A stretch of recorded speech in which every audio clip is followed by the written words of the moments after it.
how you can reach out and touch. No, really, how can you reach out to corporate clients?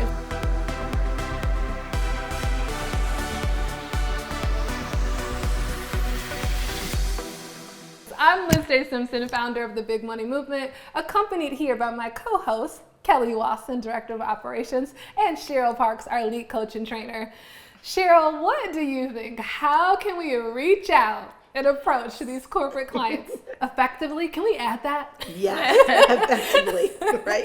So I love this part because I grew up in a prospecting universe, literally knocking on doors and walking into businesses saying, I need to talk to the CEO. Thank you. Oh, and walking away as if I was just all entitled. I do love this though because I really feel like we moved into a scenario where, again, you have to be, buyers are so savvy and they have so much information at their fingertips.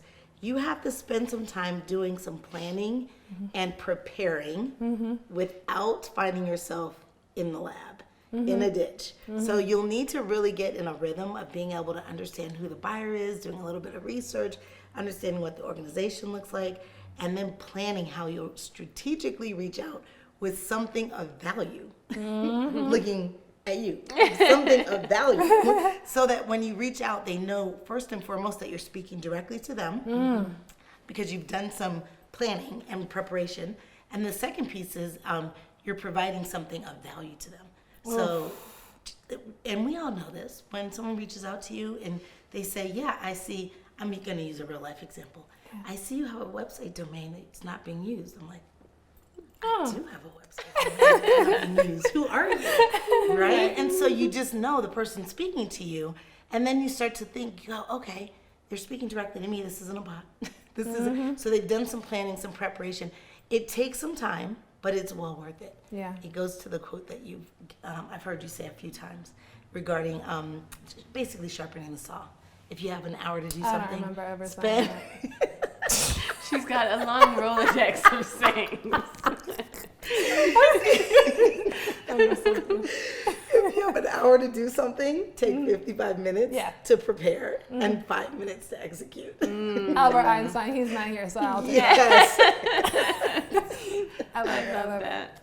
And I love, I think it's also important how that entrepreneurs and business owners demystify what a corporate client is. A lot of times we see these long, grandiose titles and we think, oh, they're unreachable, they're untouchable. Yeah. And so they're like, you know, just getting in their own way mentally and having a mindset block. And it's really just a person. They put their pants on one leg at a time, just like they brush their teeth, you know, they have kids and they're relatable. And so it's important to just relate to the person and to not put them on a pedestal. They're not unreachable. They're just your buyer.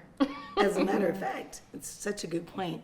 Typically, the higher up they are, the more they're willing to have a conversation because no one's contacting them. Yeah. Right. I've been able to reach executive vice presidents because at major healthcare organizations because everyone thinks they're untouchable.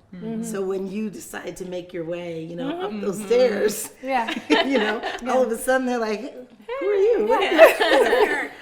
So it's just trying the doors to see what's unlocked. And also, I said this once before, but like be like water, right? So there's not one path. It's a treasure hunt. We have to figure out how buyers respond to different media sources, the way you come in the door. Some people are open to text. When I say text, not text on your device. I mean actual, typing, written. Yes, written communication versus video. Right. Video is a high converter. Right. Or audio. So or even just visual, but like via images, right? So there's a reason that there are other platforms that are based on images. Right. Right. Infographics, I love them. You can get to the point, visually show me what I need to see, 100%. and cut to the fat. I think about too.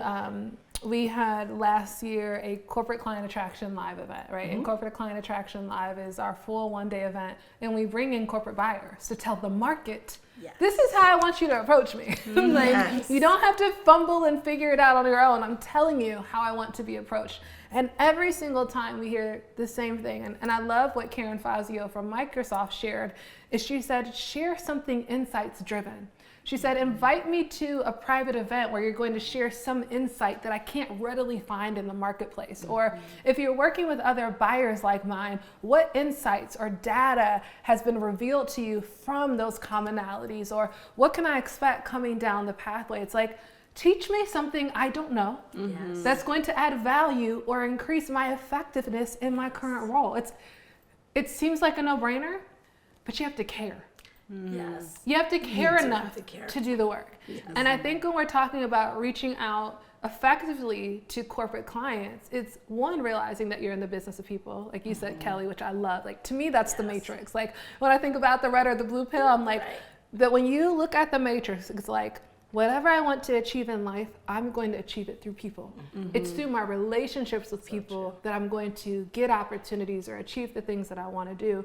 And so I have to invest in my relationships and care about other people and wanting to see them win. I think it's Zig Ziglar who says, you know, if you want to get a friend, be a friend, right? Like, be friendly. That's how you gain friends, right? And so when we look at that, the business of people and caring, it's knowing that for this type of business model, it's not about burning through leads. Also, when we think about business models, it's important to realize, you know, there are some business models where it's all about quantity, right? Transactional, maybe what we call small money deals. You're trying to get a ton of small money deals. You're burning through leads, trying to see who you can close. But that's actually a problem when you're looking in the corporate space, is that, you know, you never know who might work at a company one day, go to another company the next day, what relationship they have, and you will burn bridges quickly if you have this burn through leads mentality. So it's definitely about quality. It's about the quality of your interactions with them, and first impressions are everything.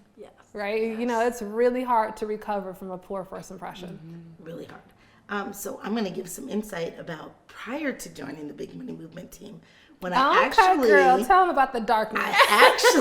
Right before I came into the light.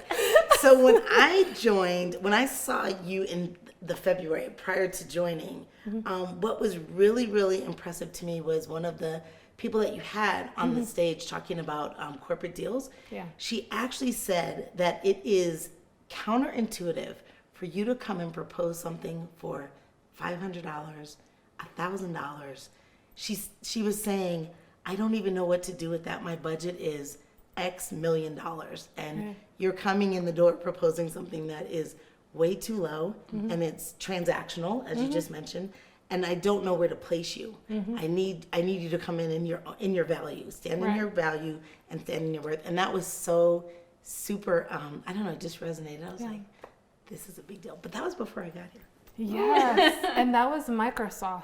And I want to add to that. She actually said, if you come in too low, I won't hire you. Because I think you're an amateur.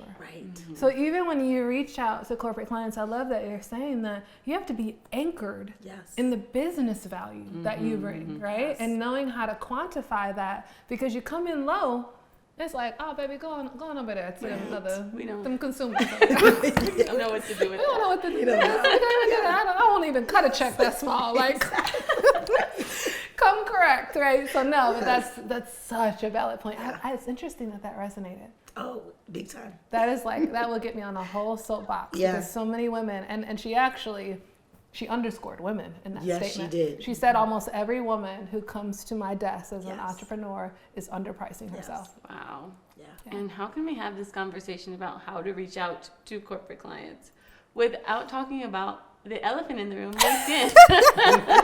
LinkedIn, a lot of the women that come into our program just don't understand the opportunity of LinkedIn. So I'd love to hear more about that from each of you.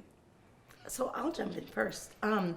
LinkedIn, literally, first of all, I would say 70 to 80% of all corporate, I'm saying decision makers instead of buyers, decision makers are on LinkedIn. Whether they're in there every day, several times a day, or just once a week, they do go there to get insight, as you mentioned.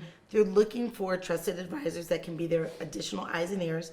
There's so much information out here. No one can know it all. Right. And your decision maker, your buyers, are looking for you to come in and add value, as you mentioned. So LinkedIn is just the place you want to be if you are looking for corporate clients. And you know, if you want to just gain insight, it's a place that you need to be, period. Right. Even if you're just starting and you're just kind of coming into it, you need to get in there early.